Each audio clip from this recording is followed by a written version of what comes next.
And just ahead of us on the right-hand side, you'll notice a brown building and a white building. On the white building there's a road sign which reads Pudding Lane, and the two buildings mark the site of the former Pudding Lane, where the baker shop of Thomas Farringer once stood.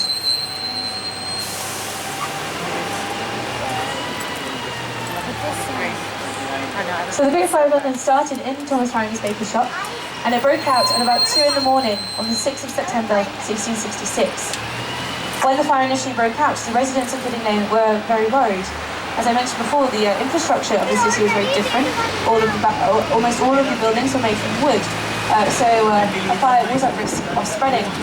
So when the fire broke out, the residents of Pudding Lane called for the Mayor of London, a man called Thomas Bloodworth. So he was brought to the scene at about 3 in the morning. However, when he arrived, he was incredibly unimpressed with what he saw. Pudding Lane, on our right, take note of the church on our left.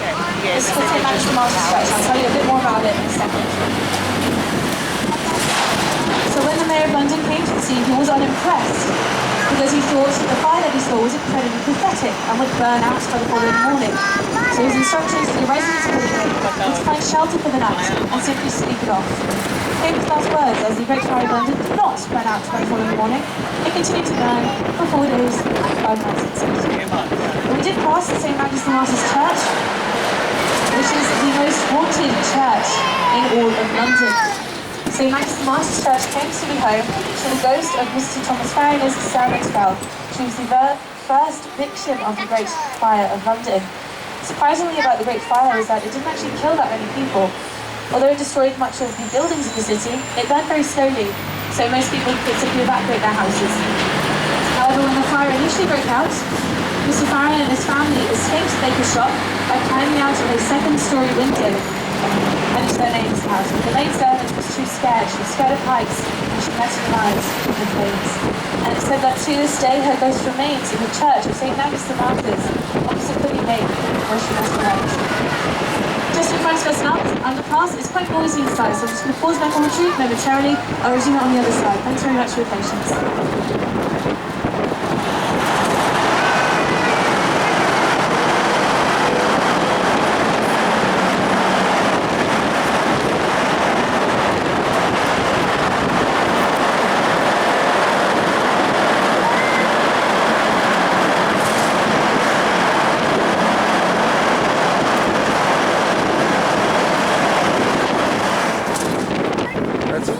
Blackfriars Station, right? This is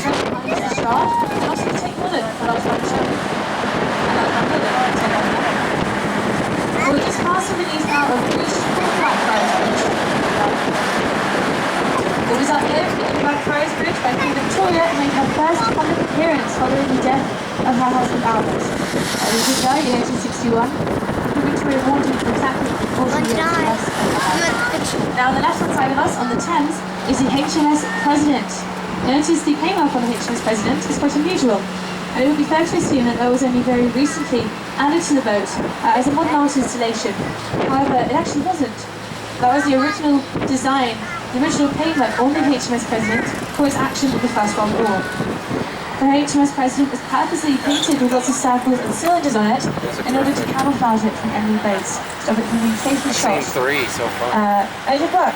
The HMS President did survive World War I and World War II and sits in the Thames to this day. Just beside us is a dragon. On the other side of the road is also a dragon. There are quite a few statues of dragons dotted about the city, and they do have a purpose. Their purpose is to stop evil from entering and travelling around the city. Probably why we're stopped here at the present. But what's notable is that there's 2 dragons on either side of the road, and one of them is male and one of them is female. I'm not going to ask you to distinguish the 2. Just assume one is male, one is female. If there's only one dragon, it's presumably male. But we're now making our way down the Victoria Embankment, and the road that we're travelling on is, as roads in London go, relatively new. This road was constructed in the 1860s in resolution to an event called the Great Stink, the 1858 Great Stink.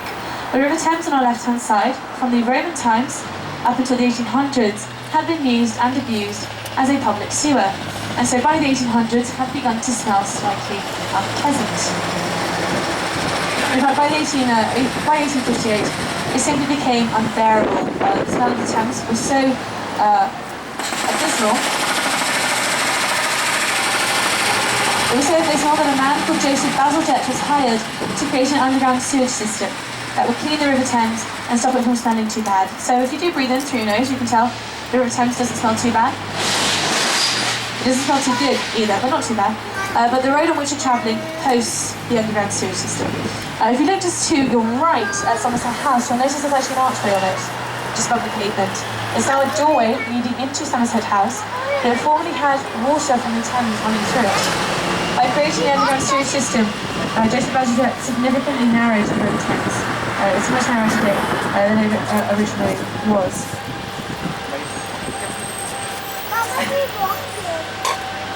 So yes, Somerset House on our right. We did pass Somerset House a little bit earlier on, and I mentioned that it hosts a film festival every year. Actually, in the month of August, its film festival has begun. The Somerset House Film Festival shows a variety of films, ranging from the classics to premieres. This year, it's actually premiering the new Guy Ritchie film, The Man from U.N.C.L.E., starring Hugh Grant. Any Hugh Grant fans out of interest? Yeah. So if sometimes if you say there are any Hugh Grant fans, everyone's Anyway, continuing down Embankment. Coming up on our left-hand side, there is a statue called Cleopatra's Needle, a very tall stone statue shaped like a needle with hieroglyphics engraved on it. See that one? It'll be right over here. That one has the tree on the left. I saw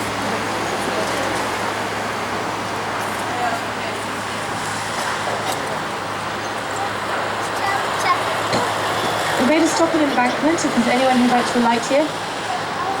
You can alight here to walk up to Westminster Pier to take your free river cruise. Is there anyone who'd like to alight here on Embankment? Or are we all okay? We're all okay, Lee. Thanks very much. Cleopatra's Needle on our left.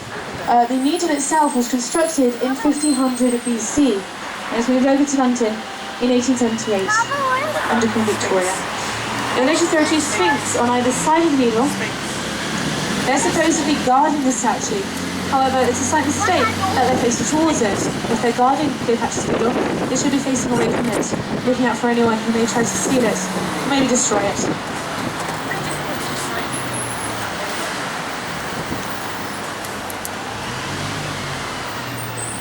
Papa, we crossed the bridge at Cambridge. We crossed the bridge and then Cambridge. Yep.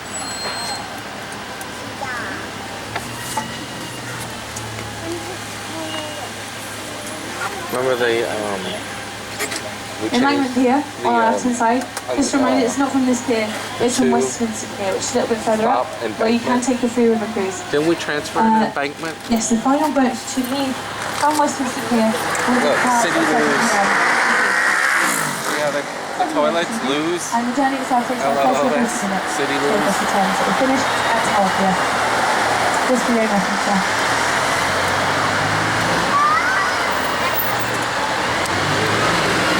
Yeah, there's an embankment underground.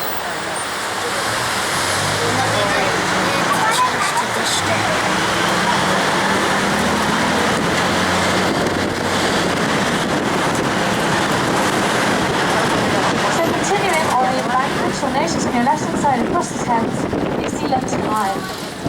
The London Eye I mentioned is lit up in red every evening, the colour of its sponsors, Coca-Cola. It's also lit up in red to celebrate Valentine's Day every 14th of February. Every 17th of March is lit up in green, to celebrate St. Patrick's Day. And coming up on the left is a big golden statue of the Phoenix. Those of you who were with me back at St. Paul's Cathedral, I told the story of the Phoenix being the symbol of the City of London. That is the largest and most obvious statue of the Phoenix in London. With the eye on our left-hand side. And we're now stopping once again on Embankment. If anyone would like to get to Westminster Pier, it is just beside us. We've got a few people lighting here on Westminster Pier.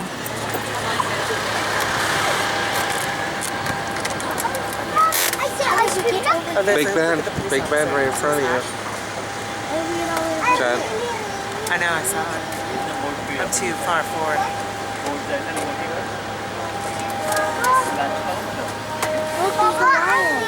Yep, on Westminster Bridge. lions are sitting. Mama, really? Yeah. So straight in front of us, I'm sure that you'll notice the House of Parliament with Big Ben. But coming up on our left, there is a statue of Queen Boudicca in that chariot.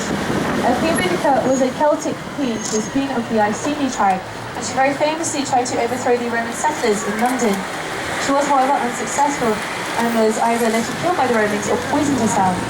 However, it's believed that to this day, Queen Boudicca's body is buried beneath either platform 9 or platform 10 of King's Cross Station.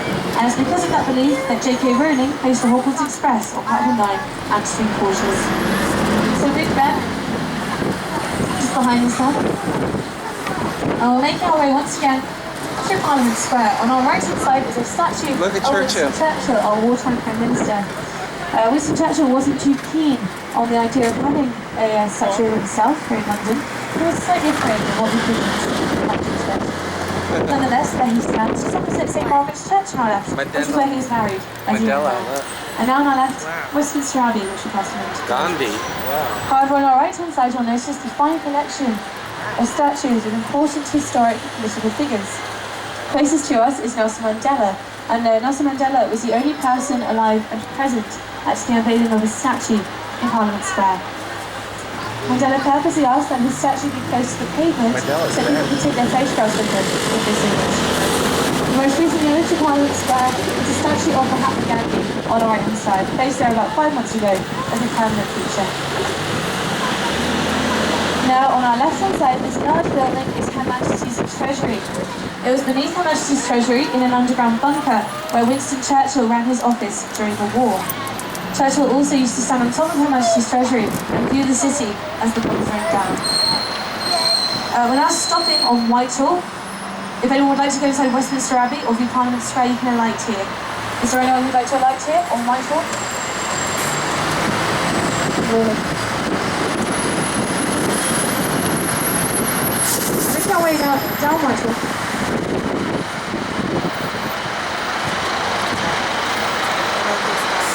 On our right-hand side, in the middle of the road, is a statue called the Cenotaph, which we will pass shortly. The Cenotaph is a memorial to World Wars I and II, and it's where Her Majesty the Queen lays a poppy wreath every year on Remembrance Day. The Cenotaph coming up on our right. So coming up on our left-hand side are the black gates marking the entrance to Downing Street, where our Prime Minister resides. That is coming up on the left side. Hey, this is where we started? David Cameron does not actually reside in number 10 Downing Street, as tradition suggests. He instead resides in number 11, which you find some normal. We're going to stop again briefly on Whitehall. If anyone would like to view the Horse Guards Parade, the King's Guard, they are just in front of us. You can alight here and view them at the leisure. Is there anyone who'd like to alight here for the Horse Guards on Whitehall? If no one wants you to Where are you alight. going?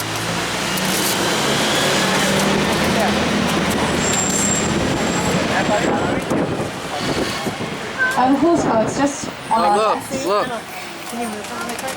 Look, go over there and look at the guards. Scoot over, scoot over. Unlike the soldiers who guard Buckingham Palace, those who wear the bearskins, the Horse Guards can interact with you if they're like, thanks man. If they'd like to pet the horses, you know, we can be careful, don't annoy them because they're white. Thank you. But I'm sure we will. Is that cool, Emma? We're now making our way to Trafalgar Square, just in front of us. This is us, right? Trafalgar Square named after the 1805 Battle of Trafalgar, 200 Just stay there, years ago okay? this year. And just straight in front of us is Nelson's What? Common. Yeah, what about And you? there's a statue of Lord Nelson. Let's on go top. to the, Girls, Emma. Lord Nelson was killed in the Battle of Trafalgar just 20 minutes into action. He was fatally shot by a sniper. And it was arranged that Nelson's body would be returned to England so he could have a burial with full naval honours. However, the sailors on the boat were a little bit concerned that Lord Nelson's body wouldn't quite survive the journey. So as a result, they placed him in an attempt to preserve his body inside a barrel of rum which had been placed on the boat.